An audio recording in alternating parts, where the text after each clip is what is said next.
Welcome to the Deep Dive, the show where we cut through the noise, unpack fascinating research, and give you that crucial shortcut to being truly well-informed.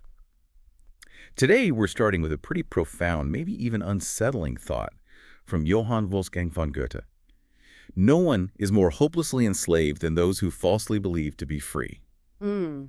It's a powerful quote, isn't it? It immediately hints at, well, these underlying systemic issues that shape our world in ways we often don't fully realize or perhaps don't want to. It really sets the stage perfectly for what we're tackling today, which is quite an ambitious deep dive. We're going to unpack some groundbreaking research from a new book, Aspalter 2023.pdf. And this isn't just, another academic text. It's a really comprehensive expansion of how we understand global welfare systems. What's truly remarkable, I think, is that it goes way beyond just describing the problems we all see, like poverty and inequality. It actually offers a robust framework for understanding their kind of root causes. And crucially, it proposes actionable, maybe even radical solutions for achieving a more just and, well, decent world for everyone. Our mission today is exactly that, to give you that shortcut. We're going to peel back the layers of some complex social policies, some economic data, to uncover truly surprising facts. We want to challenge some deeply held assumptions you might have about different countries and reveal the hidden forces shaping, global well-being. Yeah. We'll explore some new conceptual tools that help us see the world more clearly, map out 10 distinct worlds of welfare that exist around us, and confront the uncomfortable realities of what the author calls dehumanization. That's a heavy term. It is. And then we'll pivot to some bold, yet surprisingly practical pathways forward. So, buckle up. Let's dive in. Okay, so to really get our heads around the insights from this research, we need to start with a foundational concept. It might sound a bit academic at first, but it's absolutely crucial. It's Max Weber's concept of ideal types. Now, the word ideal here doesn't mean perfect, like, the ideal vacation. Right, not aspirational. Exactly. And real doesn't mean everyday reality, like the world outside your window. So, can you help us understand what ideal types are in this context and why they're so foundational here? Yeah, that's a great distinction to make because it's where a lot of misunderstandings often start. Ideal types, in the Weberian sense, are basically analytical tools. They're conceptual constructs we build in our minds. They're not descriptions of reality itself. Think of them more like internally consistent mental images. You form them by taking certain viewpoints and accentuating them, kind of pulling together diffuse individual phenomena that might be more present here, less there, maybe even completely absent somewhere else. The key thing is they are rarely, if ever, found in their pure, perfect form out there in the real world. They're like a pure north on a compass, a reference point that helps us navigate, even though no place is exactly true north. Got it. And this isn't just some abstract philosophical thing, right? The source points out there was some historical confusion around this. Apparently, when Esping Anderson developed his really seminal three worlds study back in 1990, he actually dropped the term ideal types on purpose. He did, yeah. And that led to this widespread misunderstanding where his models, these social democratic or neoliberal welfare states, were treated as these fixed existing real types instead of the analytical tools they were meant to be. Exactly. And that's precisely where this new 10 worlds theory really moves the science forward. It champions a much more dynamic, empirically based, and empirically sensitive approach. It recognizes that these ideal types aren't static. They change, they evolve over time with real-world stuff, meaning the model itself has to be able to adapt. Okay, so why does this matter to, someone listening? Because ideal types simplify immense complexity. They kind of boil down a whole myriad of system details to the most significant traits. This enables what the author calls learning on a grand scale. Right. It's a powerful shortcut, really, to making sense of how different societies are structured to provide welfare, or, sometimes tragically, how they fail to. Yeah. It helps you grasp the essence without getting lost in every single detail. Speaking of moving science forward, this research uses some really fascinating, quite innovative methodological tools. Academia, as you know, has historically been kind of plagued by this thing called the method and straight, a battle basically between quantitative number-crunching methods and qualitative, more descriptive ones. Oh, yeah, the quant versus qual wars. Exactly. Like, researchers were stuck in two separate camps, arguing over which way was better. But then Julia Brandon's work on mixing methods offered a way to kind of bridge that divide. Yes, Brannon's work was absolutely pivotal, and the 10 worlds theory really takes this to heart. It uses a multi-method approach. Essentially, it lets the case lead the research to the goal, instead of forcing these really complex subjects into just one methodological box. Right. This holistic long-term commitment encourages researchers to really immerse themselves in the subject matter. It's about tackling complexity effectively by bringing together different angles, letting the data and the lived experiences guide the whole scientific process.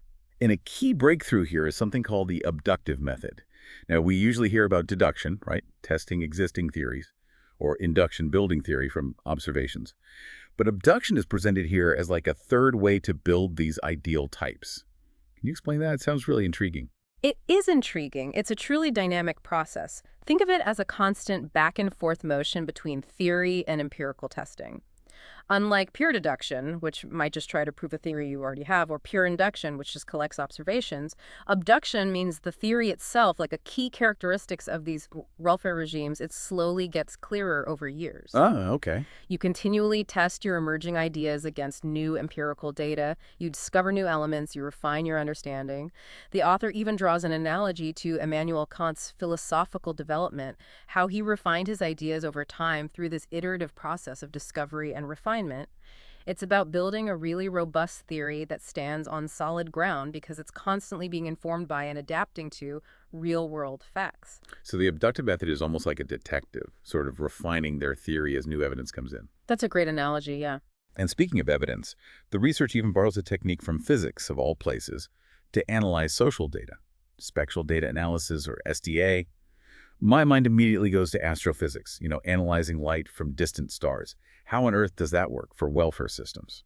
It's a brilliant adaptation, actually. Just like physicists analyze the emissions, the light spectra from distant stars to figure out what they're made of, social scientists can use spectral data analysis to determine the constitution, conditions, and/or functioning of research objects, like these welfare regimes. Awesome. By analyzing the spectra of distinct outcomes and patterns generated by these regimes, essentially, the quantifiable data they emit, like health stats, poverty rates, inequality measures, we can understand their fundamental essence, their core nature. Now, it's not the only analysis, right? Qualitative case studies are always consulted too, but SDA provides this powerful additional foundation for really deep insight. Wow. And to make all this huge amount of data truly comparable across, vastly different countries, the research introduces a clever quantitative tool. The Standardized Relative Performance Index, or SRP index, sounds technical, but what's the core idea? Why is it useful? Think of it like a universal scorecard. Imagine you've got wildly different sports, basketball, swimming, weightlifting, and you want to compare who's the best overall athlete. You can't just compare raw scores, right? Right. Points versus seconds versus kilograms. They're totally different scales. Exactly. The SRP index takes all sorts of diverse social data, health outcomes, poverty rates, life expectancy, whatever, and puts them all on one simple, understandable scale, usually 0 to 10. 0 means a country is performing the absolute best in that specific area compared to all others studied.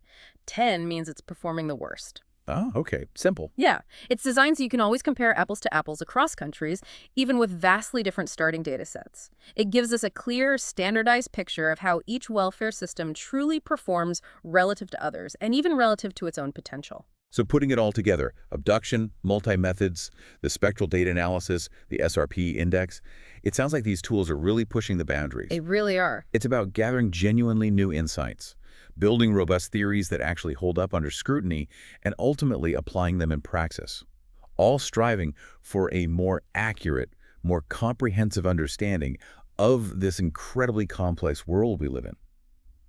Okay, so with those groundbreaking tools in hand, let's dive into the real core of this research, the expansion of welfare regime theory. We're going from Esping Anderson's original well-known 3 worlds to this new, frankly startling 10 worlds theory. How did we get from 3 to 10?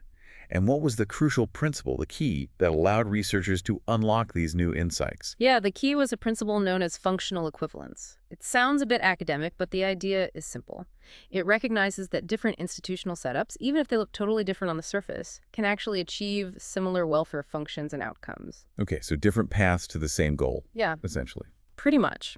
By meticulously applying this lens, this decades-long research quest, which looking back can be traced to a key conference with Gustav Esping Anderson himself back in 1998, was able to really understand the existing regimes more deeply, and, most excitingly, identify 7 entirely new ones.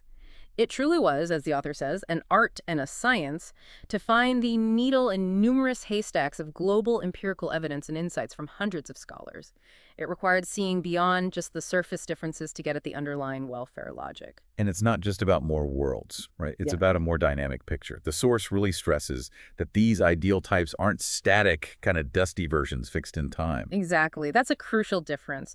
Unlike some older models that might feel a bit, locked in based on old data, the 10 worlds theory relies on dynamic, fully empirical based and fully empirical sensitive models. What does that mean in practice? It means they are constantly being observed, tested against new data, updated to integrate new developments. This ensures they remain relevant to what's actually happening on the ground and can truly serve the practice of social policy around the globe. It's a living theory, not some historical artifact collecting dust on a shelf. Okay, let's start mapping them out. Let's begin with the original and maybe often romanticized social democratic welfare regime, found in Scandinavia, Denmark, Finland, Iceland, Norway, Sweden. We often hold this up as the gold standard for equality, right? But what does this new research reveal about its actual outcomes? Any surprises? Well, the core features are definitely there. The social democratic regime is marked by universalism in social security, a strong emphasis on individualism, and what's called defamilialization, meaning the state takes on a much bigger role in welfare instead of relying heavily on traditional family structures. Right, high taxes, lots of services. Yeah, strong redistribution aiming for income equality, big public investments in education and healthcare, active labor market policies, comprehensive public social services. But the data reveals some really interesting nuances, maybe even cracks. While the pursuit of gender equality is strong in policy, the research finds a rather huge gender gap persists in reality. Particularly in labor market segregation, women often concentrated in public sector jobs, which can itself be gender segregating. Also, asset and means-tested social assistance, welfare based on proving need is actually more prevalent than many people think, especially since the mid-90s. And youth unemployment has become a systemic issue since the 1990s, too. And here's where a genuinely surprising data point pops up about Sweden. We think of Sweden as leading the charge, right? You do. But despite leading in poverty prevention within its group, the research describes Sweden as by far the worst performer in terms of inequality within its own regime, especially when it comes to wealth inequality. That's genuinely shocking. It is shocking, and it highlights something absolutely critical that comes up again and again in this research. We often focus on income, but wealth, what people own, not just what they earn, tells a very different and arguably much more important story, especially at the top. So what's going on in Sweden then? Well, it seems that while Sweden's high taxes do flatten income inequality and provide strong safety nets, other policies or historical factors may be related to capital gains, inheritance rules, real estate markets, who knows exactly, haven't prevented significant wealth accumulating right at the very top. It's a stark reminder that achieving broad well-being requires looking at the full picture of assets, not just paychecks. Wealth inequality is often much harder to tackle, and Sweden's data really drives that home. Finland and Norway, interestingly, do better on wealth equality within this group, but Sweden and Denmark lag. Okay, fascinating. Let's move to the Christian democratic welfare regime. Traditionally associated with Germany, but now the research says it's vastly expanded.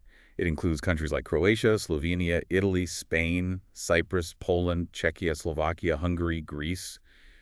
Quite a diverse group. How does this system work and what's new? Right. It's a much bigger group now. Here, the state controls welfare primarily through mandatory Bismarckian social insurance systems. Bismarckian. That means based on contributions, often linked to your job. Exactly. They're typically division-based, often occupationally or regionally structured, and your entitlements depend on what you paid in. There's also a strong focus on asset and means-tested social assistance, or AMTs, for people not covered by the main insurance schemes.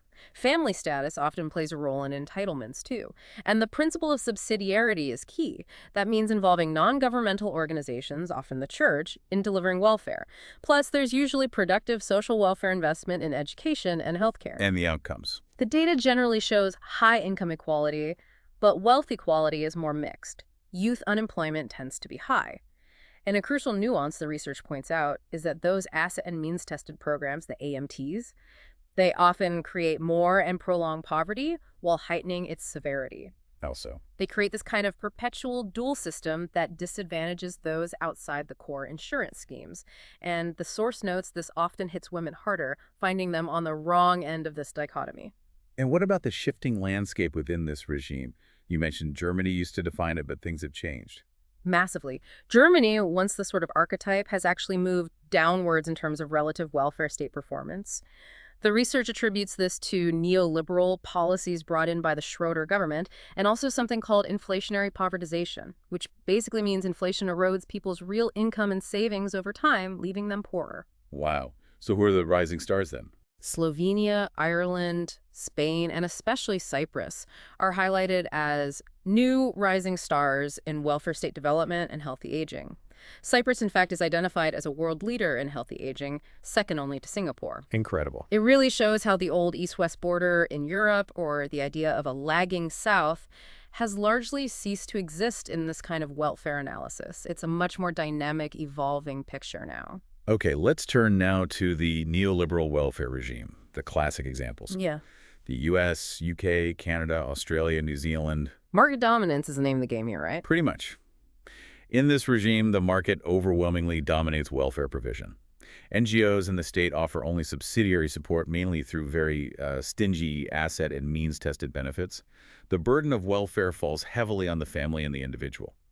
The philosophy is rooted in classical liberal economics and neoliberal interpretations, including, as the source puts it, the fictitious idea of trickle-down economics, which it explicitly states will not spread wealth, but instead concentrates it. And the outcomes for people. Well, the research identifies this as the worst welfare regime for women among the original three big ones. This is attributed to an extreme low-wage workfare regime and institutional discrimination. Social security systems are often incomplete or deliberately starved of funding. And the deliberate absence of significant public social investment in education and healthcare is starkly described as a means of oppression of the poor. There's strong opposition to active labor market policies, less vertical redistribution, and, unsurprisingly, significantly higher rates of poverty across the board. And the data reveals something surprising about the U.S. again. Even though it's seen as the textbook example, the research says it's not a good example when it comes to wealth inequality. How can that be? It's kind of counterintuitive, right? But the U.S. performs so exceptionally badly on wealth inequality that it almost breaks the mold of its own ideal type. It has such extreme wealth concentration. This just underscores that crucial point again. For the super rich, income from salaries is frankly rather meaningless. They focus on net worth. The U.S. data really forces us to look beyond just income stats when assessing the well-being of a nation, showing wealth inequality as this pervasive issue that can even overshadow a regime's general characteristics. Okay, let's move east now, to East Asia, home to the pro-welfare conservative welfare regime. This includes mainland China, Taiwan, Singapore, Malaysia, Hong Kong, Macau, South Korea, Indonesia, Mongolia, Thailand, Vietnam, another very diverse group. How does conservatism play out in their welfare systems? This regime has a really interesting mix. It's characterized by a conservative social policy philosophy that historically delayed extending the welfare state and minimized financial commitments. However, it's strongly focused on productive social investment, things like education, healthcare, sometimes housing seen as crucial for economic growth and stability.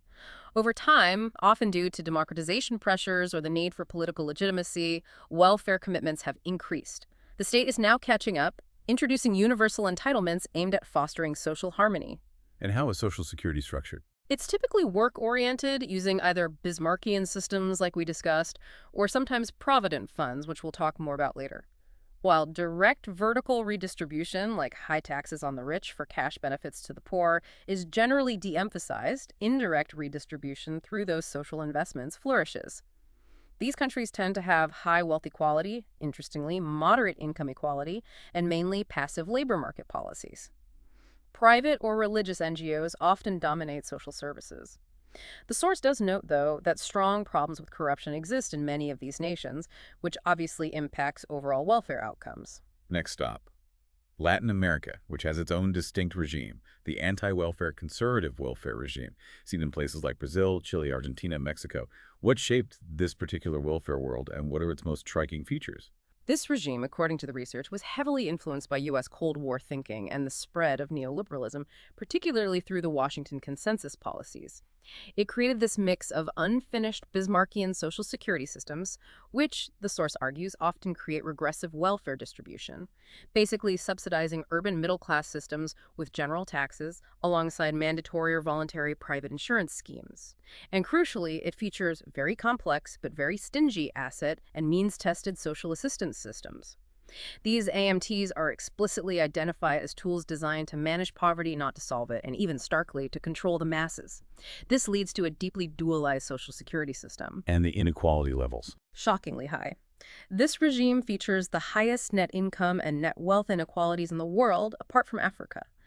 Social investment in education and healthcare is largely de-emphasized, labor market policies are passive, and religious NGOs often provide the limited social services available. Desolate housing conditions, the widespread slums or favelas are also characteristic.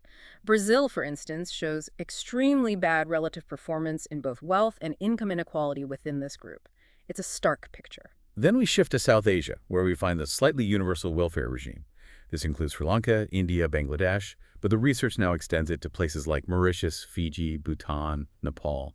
What's unique about this evolving model, and what does its data tell us about equality? This regime has interesting roots, evolving from faint socialist leanings towards some level of universal provision. Sri Lanka was notably an early pioneer here, investing significantly in social development, especially education and healthcare, decades ago. The focus is often on what the research calls unconventional universal programs aimed at basic human needs, things like food security schemes, free medicine distribution, universal access to certain types of employment. The systems are often still highly fragmented, however. And is universalism really taking hold? The research says yes, universalism is on the rise in this region, and the data seems to back this up. This regime is located rather close to the 45-degree axis in the dehumanization matrix plot the author uses, which indicates relatively good equality performance compared to its povertization performance. This confirms that trend towards broader social safety nets. It's a region showing a clear positive move. Now let's travel to the former Soviet Union. Here we find the selective rudimentary welfare regime seen in the Russian Federation, Kazakhstan, Georgia, Ukraine, Belarus. How did the collapse of the Soviet Union shape their welfare systems, and what are the lasting impacts today? Well, after the fall of the Soviet Union, both political will and, crucially, public finances were severely limited. This led to the establishment of quite partial welfare state systems. These countries tend to focus on selected areas deemed indispensable pensions and child welfare in Russia, for example, or healthcare in Kazakhstan, while other areas are often purposefully neglected. While neoliberal ideas were dominant right after the collapse in the early 90s, the state is now selectively re-engaging in welfare provision, sometimes echoing older socialist ideas like solidarity with pensioners. And the outcomes? It's a mixed bag, leaning towards challenging. This regime is marked by very low life expectancies, although they have improved significantly from the post-Soviet lows. Critically, there remain very high levels of poverty and high levels of income and wealth inequality. The state is largely the main social service provider, mainly because strong, independent NGOs haven't really developed in the same way as elsewhere. One interesting positive legacy from the socialist era, though, is very high homeownership rates, which does provide a certain baseline level of security for many. However, Russia notably shows extremely bad relative performance in wealth inequality even within this group. Okay, the Middle East, specifically the 6 Gulf states plus Israel, presents a truly unique model, the exclusion-based welfare regime. The author uses some strong language here, calling aspects of it inhumane and unethical. Can you unpack what makes this regime so distinct and why the source describes it so strongly? It is unique, and the language reflects the stark divisions it creates. It overtly emphasizes social exclusion based on citizenship, residency status, and ethnicity, even differentiating within ethnic groups sometimes. This leads to what the source calls extremely polarizing multiple welfare benefit entitlements, essentially, very different levels of support for privileged groups versus excluded populations. This setup is seen as politically advantageous for the ruling elites. While strong Bismarckian social insurance systems often exist for citizens, there's a heavy reliance on a foreign workforce. These workers often make up the majority of the actual population but are generally excluded from the formal welfare system, leading to immense, often hidden disparity. And other features. The regime also exhibits strong gender segregation based on cultural and religious beliefs and very high wealth and income inequality, even among the supposedly privileged domestic populations. While there's often strong public investment in education and healthcare, frequently seen as a way to maintain regime legitimacy. Massive youth unemployment is a major issue. And here's a critical point about the data. It only represents the domestic populations. It completely masks the true extent of inequality when you consider the often majority foreign workers. That inherent structural exclusion is likely why the source uses such strong ethical language. Next, we have the ultra-rudimentary welfare regime. This is found in non-British former colonies of Africa, plus Haiti and Liberia. The source states that the Bismarckian roots of welfare here never evolved into any kind of full-fledged welfare state system, and that is on purpose. Why on purpose, and what are the outcomes? Yeah, that on purpose is stark. Yeah. This regime is characterized by Bismarckian social insurance systems that cover only a tiny segment of society, typically their urban middle class, public servants. It leaves the vast majority, especially informal sector workers and rural populations, basically to fend for themselves. The on-purpose aspect points to historical and ongoing power structures, both colonial legacies and post-colonial dynamics, that have actively prevented broader access to welfare and opportunity. And the human cost. It's devastating. These countries exhibit the highest mortality rates in the world, across the board, infant, child, maternal, overall. They suffer from the highest levels of wealth and income inequalities and absolute relative poverty, along with the highest rates of youth unemployment and underemployment. Housing and sanitation conditions are often the worst globally. Welfare and social services are highly fragmented and primarily delivered by international NGOs, intergovernmental organizations, and religious NGOs rather than a strong, capable state system. The source does highlight Namibia as an interesting exception within this group, where inequality contributes much more to dehumanization than absolute poverty does, a reversal of the usual pattern here.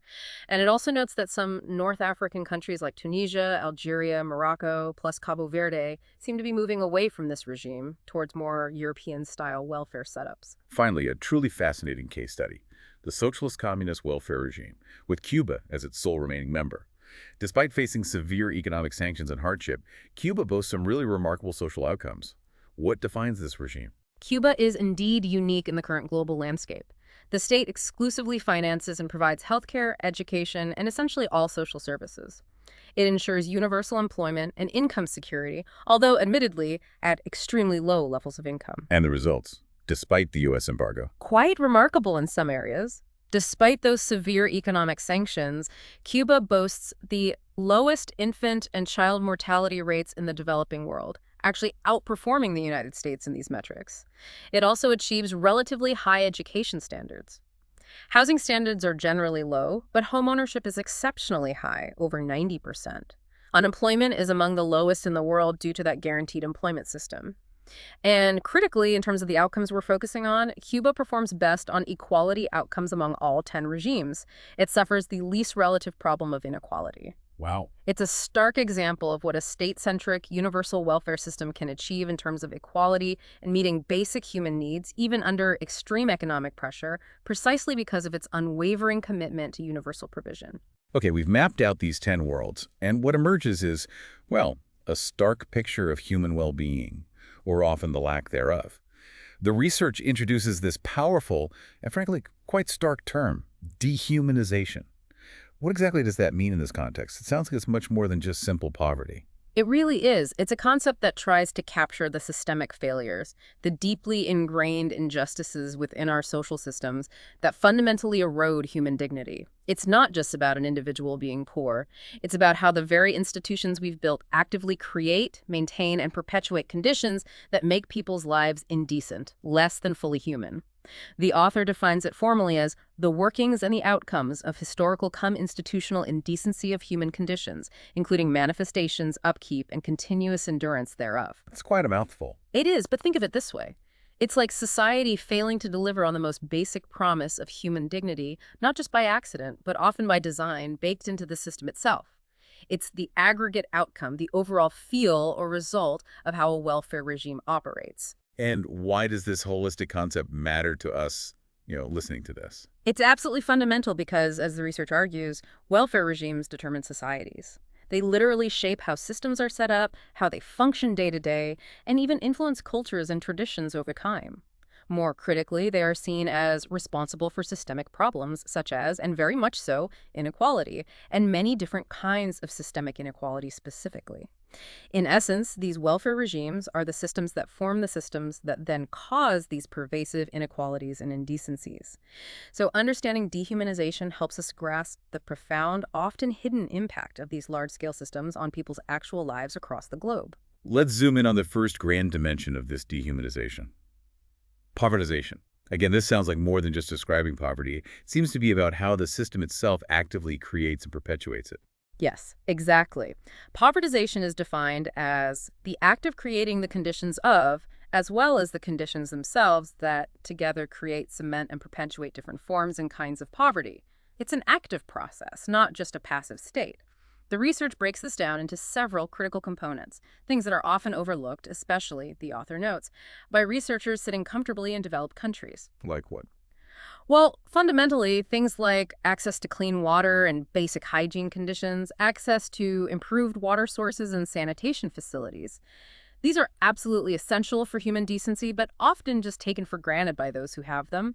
If you don't have basic sanitation, the argument goes you're immediately in a state of systemic povertization, Right. And then there's a deep dive into what the research calls poverty of health. which is, as you'd expect, deeply intertwined with overall poverty.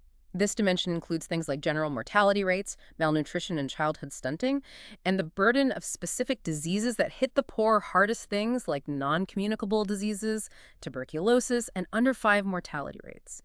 And finally, the research highlights 2 special poverty-creating forces: crime, specifically measured by the homicide rate, and corruption, measured by perception indices. These are crucial because they are seen as both outcomes of poverty and regime setup, and, in a vicious cycle, causes of further poverty and instability. They directly reflect the setup and inherent flaws of the welfare regime itself. So for the listener, this really drives home the point that your chances of living a decent life are, as the source says, dependent to a very large extent on the welfare regime type 1 finds living oneself in. Absolutely. The data proves this vividly. For instance, remember the ultra-rudimentary welfare regime we talked about across parts of Africa and Haiti? In that regime, povertization, meaning the absolute deprivation of basic conditions like water, sanitation, health, contributes much more to overall dehumanization than inequality itself does.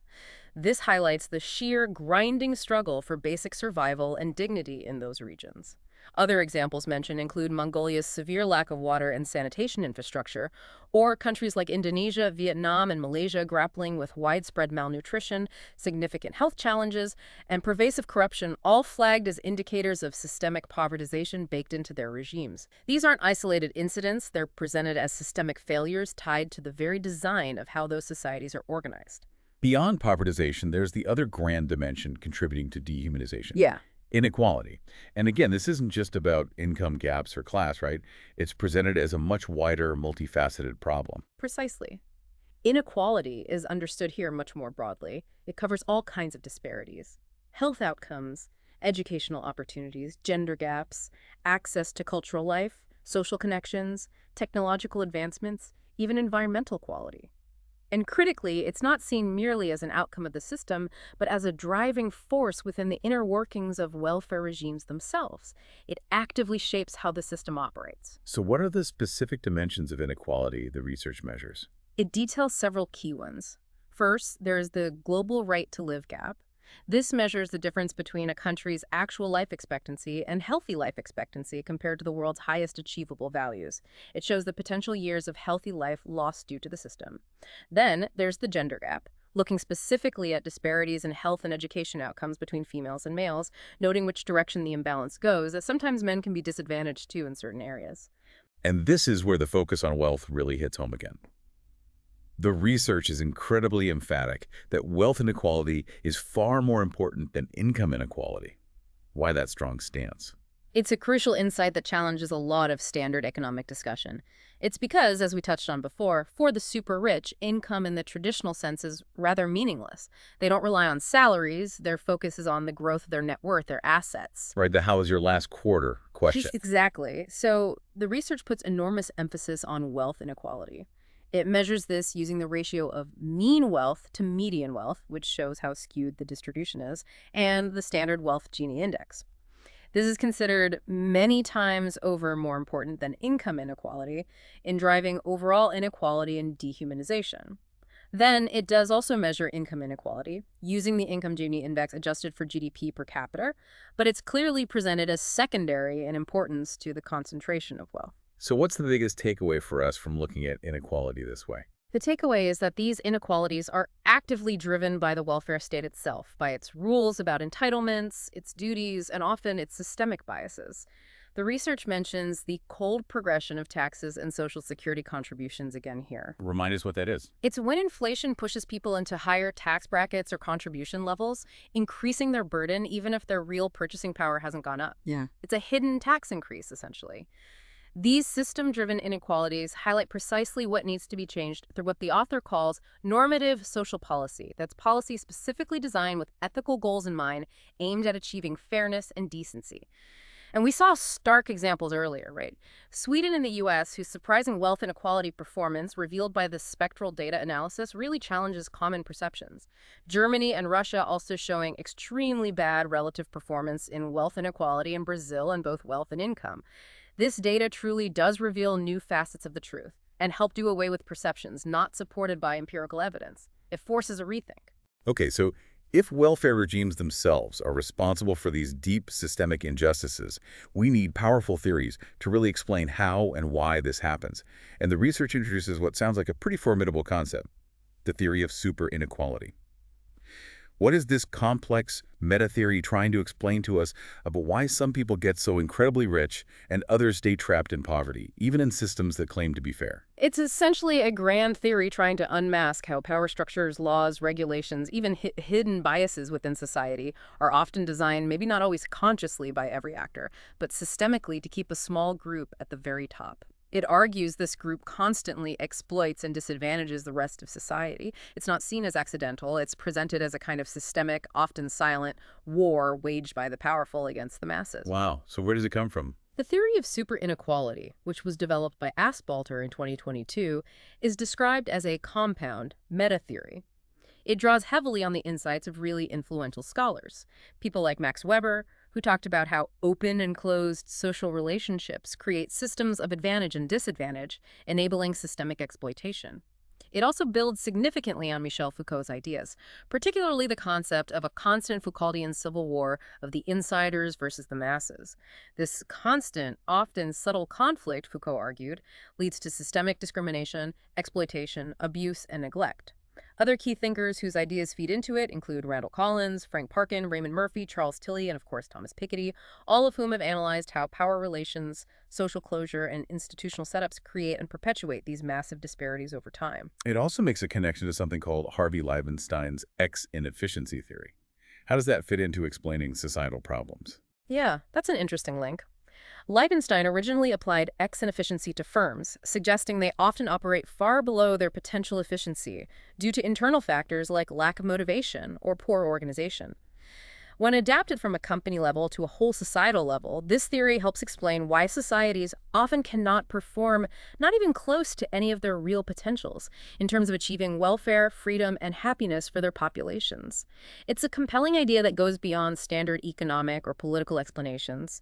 It suggests there's a deep systemic inefficiency in achieving societal well-being, maybe due to these power dynamics and conflicts. Think of it like a really complex machine society that has all the parts but just can't run smoothly or effectively because something fundamental is wrong in how it's assembled, managed, or motivated. So what are the specific, maybe often hidden mechanisms of oppression that this theory says are constantly at work, keeping people down? The theory details several cumulative factors that systematically work against the non-elites. Firstly, property deprivation, not just outright theft, but through things like taxes, fees, legal restrictions that make it hard for ordinary people to accumulate assets and wealth. Secondly, healthcare and education deprivation issues around access, quality, and the crushing cost burdens that push people into debt or prevent them from getting ahead in the first place. Thirdly, heavily fortified and constantly magnified asymmetric power relations, basically. The insiders always having the upper hand, benefiting at the expense of outsiders, effectively rigging the game in their favor. Okay. What else? Fourthly, the upkeep and often increase of punishments, both financial penalties and incarceration, which serve to keep the masses in fear and perpetuate poverty cycles. Fifth, the existence of gatekeeper systems for insider groups, restricting access to good jobs, opportunities, and networks. And finally, financial exploitation. This includes that cold progression of income tax and Social Security contributions we talked about, but also exclusion from proper inflation protection, meaning people's savings or pensions lose real value over time, and exclusion from the kinds of safe, profitable investments that the wealthy routinely use to grow their fortunes. These are all mechanisms that systematically disadvantage the non-elites and keep them running just to stand still, or worse. And this leads us to a crucial, maybe uncomfortable, aha moment for many listeners, the concept of the deep society and elite control. This really challenges our usual understanding of how politics works, doesn't it? It's a powerful and, yes, potentially uncomfortable insight presented in the research. It argues that the familiar left and right political spectrum that dominates our political discourse is, in fact, largely a manipulation. It's described as a rigging the game of what is supposed to be fair play, orchestrated by the elites. Who are these elites? They're defined as the super rich, and crucially, those within their sphere of influence, key people in government, political parties, the judiciary, top corporate management. The argument is that the true dichotomy, the one based on hard material interests in power, isn't left versus right, but the elites versus the non-elites. This silent and constant top-down civil war, as the theory frames it, is run by a deep society, not necessarily a conspiracy, but a confluence of powerful interests that constantly works to manipulate media narratives, laws, and rules. Right. The goal: to bind society and social progress in a very anti-humanitarian sense, ensuring the continued dominance and privilege of the elite group at the expense of everyone else, often by distracting the masses with these manufactured political divisions. It's a stark perspective on power. Wow. Okay, with that stark reality laid bare by the theory, it becomes incredibly clear why the research stresses there's an urgency for change. We're facing these mounting crises, the source lists, social crises, medical crises, humanitarian crises, ecological crises, technological crises, economic crises, political crises. It describes them as spiraling out of control, and it points to a new normal that's rapidly making things even tougher. Yes, exactly. Things like digital globalization, super digitalization, and universal applications of artificial intelligence are seen as decimating human jobs on a scale we've never seen before.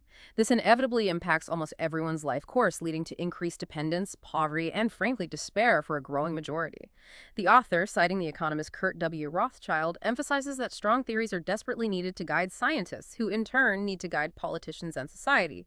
The assessment is blunt. Social policy globally is currently stuck in an adolescent stage of knowledge development. It simply must step up the game to meet these enormous converging challenges effectively. And traditional social insurance systems, which have been the bedrock of many welfare states for decades, are presented as particularly vulnerable, almost on the brink. What are the critical issues facing these pay-as-you-go systems? There are several critical factors pushing them towards a cliff edge, really. First, increasing income polarization. The gap between rich and poor widens, the middle shrinks, wealth concentrates intensely at the extremes. This trend is fueled by things like urbanization driving up housing costs and the decline of stable manufacturing jobs. Second, economic globalization allows jobs to relocate easily, depressing wages, while digital globalization and AI eliminate other jobs entirely, making many workers simply invisible to traditional social insurance systems that rely on payroll contributions. Right, if you're not formally employed, you don't pay in. Exactly. Third, new forms of income are becoming more important. Things like inheritance, income from rent or investments, online platform work replacing traditional salaried income, which further undermines the contribution base. Fourth, that cold progression of taxes and contributions hits again, coupled with rampant inflation, especially in essentials like housing and consumer goods. This drives even working and middle-class families towards poverty, even if they are making mandatory contributions. Yeah. And then there's the huge demographic challenge. Everyone talks about the aging population, fewer kids. Absolutely critical. Below replacement fertility rates across much of the world mean fewer future workers to pay for the benefits of a growing number of retirees. This puts unbearable strain on the pay-as-you-go model. The system also creates a deep systemic injustice. The research states bluntly, people who abstain from having and raising children are winners. Parents and their children are the great losers under this system because parents bear the costs of raising the next generation of contributors but don't get adequately compensated. That's bound to cause resentment. Immense resentment, yeah. Contributors see their lifetime savings, paid in faithfully, dwindling or vanishing into thin air through inflation or benefit cuts. The false security offered by traditional social insurance is explicitly called a fiction in the source. The core message is cutting. If social policy can't fix these clearly ailing or broken cars, what good is it? Ultimately, the diagnosis is severe. Mass povertization is going on all over the world, and inequality is the main engine driving it. Inequality sooner or later equates to more poverty. It is, in plain terms, a world plague demanding radical solutions. So, okay, that's a pretty bleak assessment of the current system. So what's the proposed answer? The research points very strongly towards universal basic income, or UBI, as a foundational solution. It notes that support for UBI is rapidly mounting globally, despite, well, predictable efforts from rich power elites and their allies in politics, media, and academia to deny its feasibility or just call it a bad idea. Yes, the argument presented is that ultimately, in democratic systems, people will vote for what's clearly in their best interest. And UBI is framed as being demonstrably that for the vast majority. The core design proposed for UBI is really critical to understand. It wouldn't just be an add-on. It would largely replace many other existing, often complex and stigmatizing welfare programs Okay. and key features. It must be completely tax-free and also free from Social Security contributions. No administrative hurdles, no applications, no registrations, just an automatic transfer to everyone. It needs to be automatically inflation-proof, adjusted regularly for real consumer inflation, especially covering essentials like food and housing. The optimal level would obviously vary country by country, needing careful calculation, but the source suggests a range maybe from $200 to $2,000 per person per month, depending on the specific economic context. But UBI is presented here as much more than just a fix for poverty, right? How does it become this truly transformative force for tackling other deep societal problems? It's seen as revolutionary in several interconnected ways. Firstly, it acts as a powerful remedy for gender-transgender inequality. How? By freeing women and other primary caretakers from being financially tied to their family status for economic survival, it helps mitigate the huge dilemma of unpaid domestic work and care work benefiting all parents regardless of their gender identity. It also specifically enables trans people who often face significant economic vulnerability to achieve family happiness and self-fulfillment in parenting by providing that basic financial stability. Okay, that's a really interesting angle. What else? It also directly addresses what the research calls social reproduction injustice. It effectively compensates parents for the vital fertility services they provide to society, the work of raising the next generation, which, quite literally, keeps the capitalist enterprise afloat, keeps the consumption machine running, and makes workforce generation replacement possible. UBI acknowledges and values that essential, unpaid work. What about the standard arguments against UBI, the cost, the economic impact? The research tackles those head-on. It projects that UBI would actually increase automatically the GDP of any country. Why? Because poorer people tend to spend any extra money they receive quickly and locally, leading to a high velocity or turnover rate of money, which boosts domestic transactions and economic activity. Furthermore, the total cost of transition to universal basic incomes is much lower than one would think. It's even suggested it's conceivable that the transition costs are actually negative in some cases. Negative cost. By saving governments vast sums currently spent on administering complex, inefficient, and often degrading asset and means-tested AMT welfare programs, UBI makes many of those superfluous. And crucially, the proposal is that UBI should be for all children too, including, controversially perhaps, those still in the wombs of their mother's parents. This would mean a double UBI payment for pregnant individuals, framed as an absolute necessity to prevent parental poverty from the very start and to truly compensate for those fertility services. The analogy used is powerful. UBI isn't like putting a warm towel on a broken leg. It's like a doctor properly setting the bone and applying a plaster cast, a fundamental, effective solution that actually works to fix the underlying problem. Now, a key part of funding UBI and addressing the core problem identified earlier, immense wealth disparity, involves directly tackling that wealth concentration. The research is unambiguous. Wealth inequality is the biggest culprit of all in determining dehumanization, inequality, and povertization. And the proposed strategy is pretty bold. Directly tax the super rich, making a clear distinction between them and just the normal rich. How would that work in practice, and how would it avoid the pitfalls we always hear about, like capital flight or evasion? Right. The strategy is designed very carefully, specifically aiming to avoid those common pitfalls, and even suggests it could divide opposition among the wealthy themselves, recognizing that not all rich people think or act as a monolithic bloc. The centerpiece proposal is a one-time haircut wealth tax. This is Hmm. crucial. It's a Wait. one-time marginal tax levied on an individual's net wealth, that's their total assets, minus their total Okay, liabilities. one time only. On what level of wealth? It would apply only to wealth exceeding a very high threshold, say 100 million euros or US dollars per person. Below that, you pay nothing on this specific tax. The marginal tax rate applied only to the amount exceeding that limit could be very high. The source suggests figures like 78%, 88%, or even 98%. Wow, 98% on wealth over 100 million. That's huge. But how do you stop people from just moving their money or hiding it before the tax hits? And won't it kill incentives? This is the absolute key detail. The tax must be levied on past wealth. For example, based on last year's wealth, i.e. at a time before the law has been put into place. Ah, retroactively. Exactly. This retroactivity is presented as the crucial mechanism to avoid evasions and prevent disincentivizing future work or investment. The wealth already exists. The tax is on that past accumulation. The argument is strong. It will and cannot impede any incentives to work and invest and create in the future because it's a known, one-time measure applied to wealth already generated under previous rules. Alongside this one-time wealth tax, the research also suggests an annual marginal income tax, maybe in the 50–70% range, but only on very high incomes, say over $5 million per year. This maintains some incentive structure for ongoing earnings, and for those who try to leave the country to avoid taxes, the income tax could potentially be levied forward for up to 10 years to capture wealth moved abroad. And this ties back to that earlier point about the super rich not really relying on salaries anyway. Precisely. For the super rich, income is rather meaningless. Their focus is on net worth growth. So an income tax alone, even a high one, won't significantly curb the extreme wealth inequality we see. Taxing them at these levels wouldn't suddenly make them poor. It wouldn't mean they stop earning billions. It would simply make the super rich just super rich, while simultaneously generating the substantial funds needed for programs like UBI and allowing for a baseline of human dignity for everyone else. The source invokes the economist John Kenneth Galbraith here, who famously argued, "All human poverty and dehumanization is but a problem of human contentment, plus some degree of information and explanation.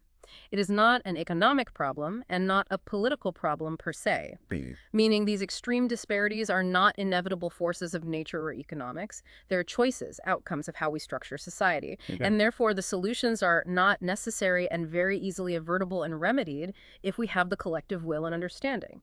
It's presented as a problem of contentment and priorities, not feasibility.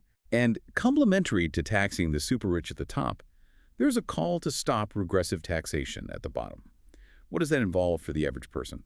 This is presented as an equally crucial step. Simply stop taxing the poor and the near poor altogether. This includes stopping their mandatory Social Security contributions. These taxes, which take a much larger percentage of income from those with less, are identified as a form of institutional oppression, a system effectively designed to keep the less fortunate down, constantly eroding their ability to save or get ahead. Eliminating these burdens, the argument goes, provides crucial breathing room, opportunities for the poor to actually start developing assets and building a more secure future, rather than having their meager earnings continually chipped away by the state. Okay, so beyond the big levers of UBI in taxing the super rich, the research introduces another concept, smart universalism. This sounds like a more nuanced approach than maybe what some critics call blind universalism, where everyone just gets the exact same thing regardless of need. What does smart universalism mean here? Yeah, it's about being clever with universal access. Smart universalism is defined as targeting within universalism. What that means is you make benefits and services broadly available to everyone, ensuring they are truly universal, and avoiding the stigma and complexity of means testing. But within that universal framework, you can tailor or focus certain benefits in ways that are highly effective and cost-efficient for preventing or eradicating poverty and promoting well-being. Can you give some examples? Sure. The research lists things like universally free, proactive health checks, frequent health tests perhaps for specific conditions, or voluntary health monitoring services available to all. Also, completely free healthcare specifically for children and for senior citizens over a certain age, say 70 or 75 or 80, and critically, free care for all rare, demeaning, or debilitating diseases, ensuring no one is left bankrupt or untreated due to the bad luck of a specific diagnosis. And it extends beyond healthcare to other public services, too. Absolutely. The list includes making essential public services universally free. Things like local buses, public sports centers, access to national parks and hiking paths, public swimming areas and pools, maybe even basic public camping sites. The underlying philosophy here is strongly preventive. The best way to do healthcare policy, as well as long-term care policy, is by preventing the need for it in the first place. Makes sense. The Austrian accident insurance system, AUVA, is cited as a world pioneer in this kind of behavioral social policy. By proactively investing heavily in preventing workplace accidents, it saves society far more money than it would ever pay out in compensation for injuries after the fact. This signals a fundamental shift away from purely monetary or insurance-based social policies towards more behavior-based and behavior-informed solutions interventions that actively help people stay healthy and safe, benefiting everyone and reducing long-term costs. Now, we talked earlier about how traditional social insurance systems are facing these immense challenges, described as being almost on the brink. The research argues for a pretty radical solution here, converting mandatory social insurance systems into provident funds. Why is this seen as necessary, and what exactly would it entail? Yeah, the assessment of traditional pay-as-you-go social insurance is harsh. They're seen as facing multiple cliffs, as the author puts it. We already discussed the lack of new generations to support retirees, the exploding old age dependency ratios, insufficient focus on healthy aging, and the financial unpreparedness of both individuals and governments. Plus, there's that inherent injustice of cross-subsidization from the healthy and those raising children to those who may be unhealthy or choose not to have children. Remember the blunt assessment. People who abstain from having and raising children are winners. Parents and their children are the great losers under the current setup. And the false security point. Right. That false security is called a fiction because these systems often inadvertently push negative lifetime behaviors, like not saving enough elsewhere, and punish positive ones, like investing time and money in children. Crucially, they fundamentally fail to inflation-proof people's lifetime contributions, leading to low or even negative real returns over decades. Benefit catalogs get stripped, calculation formulas get amended over time, always seeming to yield lower benefits than promised. And the huge threat from digitalization and AI must be a major factor too, because these systems rely so heavily on traditional jobs and payroll taxes. It's a massive factor. Social insurance systems are seen as helplessly facing super-digitalization and the onset of artificial intelligence. Why? Because AI makes many traditional work arrangements invisible to their taxation models, think gig work, remote international work, and is projected to decimate jobs on massive scales across numerous sectors: pharmacists, lawyers, truck drivers, even banking roles. This inevitably increases the already unjust burden on general taxation, which often comes disproportionately from personal income and consumption taxes, not taxes on capital, just to fill the funding shortfalls.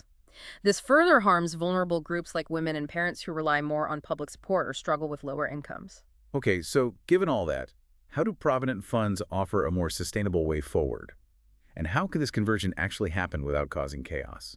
The proposal is quite direct. Convert mandatory social insurance systems with the specific exception of accident insurance, which works differently, into provident fund systems, and do it overnight in a simple and painless manner run by the very same administrations. Overnight? The idea is that the existing administrative structures could be repurposed.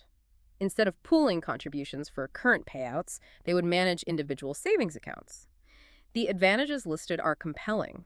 Provident funds don't inherently cause societal infertility by penalizing parents. Instead, they support healthy lifestyles and encourage lifelong savings and asset accumulation. They enable individuals to actually inflation-proof their lifetime savings through proper investment. They systemically increase the propensity to work and save, and by promoting healthier habits and financial security, they potentially decrease lifetime needs for expensive healthcare and long-term care services. And crucially, provident funds provide real savings. It's your money, your property owned by oneself, not just a vague promise from the government that's vulnerable to political whims, economic downturns, or demographic shifts. It gives individuals genuine financial control and security. But this isn't proposed as a standalone silver bullet, right? Just to work together with the other solutions. Absolutely not standalone. The research is emphatic. Provident funds must be accompanied by universal basic income and those numerous smart universal benefits and services we discussed. Why? To ensure redistributional justice and equality and social harmony. This holistic approach, combining individual savings with universal support and redistribution, is presented as essential to comprehensively fight all forms of poverty and inequality in the societies of tomorrow, especially given the huge oncoming challenges of superdigitalization, AI displacing jobs, societal superaging, and the accelerating impacts of climate change. It has to be a package deal for real, sustainable, systemic change. Let's talk about wealth itself for a moment. There's this common misconception, especially in media headlines, that GDP equals wealth. The research emphatically challenges this, arguing GDP is merely money circulation or transactions, not true wealth creation. Can you explain that distinction, maybe with the example used in the source? It's a really critical point, and yes, it's often misunderstood. GDP, gross domestic product, essentially just adds up the value of all goods and services produced and sold. It's the sum of invoices, salaries, transfer payments. It's fundamentally about transactions, money changing hands. To illustrate how misleading this can be as a measure of well-being or actual wealth, the source uses the powerful example of major natural disasters, like the devastating Asian tsunami or the Sichuan earthquake in China. How do they affect GDP? Paradoxically, these horrific events, despite causing immense destruction, loss of life, and loss of actual property and wealth, actually increase the local GDP in the aftermath. Why? Because of the massive economic activity generated by the cleanup, rebuilding efforts, emergency services, and so on. Lots of transactions. This starkly demonstrates that GDP is not wealth, it's just economic activity, which can even be triggered by destruction. True net wealth, by contrast, is defined very simply in the research. It's the house you own minus the debt you owe. It's about assets minus liabilities. The research even points out that everyday actions like cooking at home instead of eating out or brewing instant coffee instead of buying from a cafe actually increase your personal wealth by saving money and reducing potential debt, even as they might slightly decrease GDP by reducing commercial transactions. Okay, so understanding that distinction is key. How does this translate then to actually building wealth for the poor and near poor, even with something like UBI payments coming in? Right, so reaffirming a point from earlier, those universal basic income payments, along with other social assistance, do boost GDP because, as we said, poor people spend the money quickly and domestically, increasing its turnover rate. That's good for economic activity. But the larger call here, echoing scholars like Michael Sheridan, who pioneered work on asset-based welfare, is to actively, quote, enforce asset building for the poor, near poor, and the middle classes alike. This should happen primarily through mechanisms like those provident funds we discussed, and also through policies that promote widespread housing ownership. This shift towards asset building is deemed imperative and decisive for achieving genuine, long-term financial well-being and security for everyone. It moves the focus beyond just providing income support, which can be spent immediately, to enabling the accumulation of real, tangible assets that provide stability and opportunity over a lifetime. So bringing this whole section on solutions together, what are the ultimate three pillars the research proposes for truly abolishing general poverty and systemic povertization? What's the final vision laid out? The research concludes by proposing three decisive, interconnected pillars that, when implemented together comprehensively, offer a credible path to fundamentally eradicating general poverty and the systems that perpetuate it. First, universal basic income for all, providing that essential floor of security. Second, making salaried income completely tax-free, including free from Social Security contributions for the lower segments of society, with this benefit gradually phased out at higher income levels. This ensures their earnings aren't immediately eroded by the state. And third, the establishment of secure and sustainable personal savings accounts for Social Security, specifically through those provident fund systems, giving individuals true ownership, control, and the ability to build wealth over their lifetimes. And the projected outcome if these three pillars are put in place? The vision presented is transformative. When these three are implemented together, the prediction is that general poverty and systemic povertization become a thing of the past. Oh, what was that kind of thing? These aren't presented as pie-in-the-sky utopian ideas, but as workable, fully effective, evidence-based solutions when applied comprehensively and with political will. Hashtag outro. We've certainly journeyed through an intricate, often surprising, and sometimes deeply unsettling landscape of global welfare today. We started by getting our heads around the fundamental concept of ideal types and those powerful new methodologies like spectral data analysis that are giving us a clear empirical understanding of how societies actually function. Then we mapped those 10 distinct global welfare regimes, each with its unique logic, its characteristics, and quite often shocking patterns of what the research terms dehumanization, driven by both absolute poverty, povertization, and deep-seated inequality. And we didn't stop at just describing the problems. We confronted the uncomfortable realities of systemic injustice, explained through powerful frameworks like the theory of super inequality, which tries to reveal that deep society at play, subtly, or maybe not so subtly, manipulating the very fabric of our systems to maintain power and privilege. But crucially, we then turned towards hope, towards concrete, feasible, normative solutions. Universal basic income, yes, but also taxing the super rich effectively, implementing smart universalism in public services, converting failing social insurance to empowering provident funds, and actively enabling asset building for the poor. The underlying truth, the message that resonates throughout this deep dive is that poverty, inequality, and social policies all around the world need to be constantly compared, and theories need to be constructed, tested, contested, and adapted along the way. These huge problems we face, they aren't inevitable. They are, in those striking words attributed to John Kenneth Galbraith, but a problem of human contentment plus some degree of information and explanation. They are fundamentally solvable. Yeah, the research leaves you with this provocative question. Imagine if social policy, designed for human decency, could achieve the kind of global reach and effectiveness we see from global consumer brands like McDonald's or Coca-Cola. It concludes, rather wistfully perhaps, that full-fledged, full-grown, and full-effective social policy is still a dream more than a reality on a global scale. It really is a challenge, isn't it? A global call to action. It is. And that brings us to our final powerful thought for you, the listener, to take away from this deep dive. It comes directly from the source material. Oppression and dehumanization is lack of love, as neglect, indifference, and ignorance are also key foundations of any oppressive and dehumanizing system. The shocking, perhaps heartbreaking conclusion drawn from all this analysis is that the widespread misery across our planet is, in the author's words, truly a planet of unnecessary misery. So the question left hanging is, what will you do with this knowledge?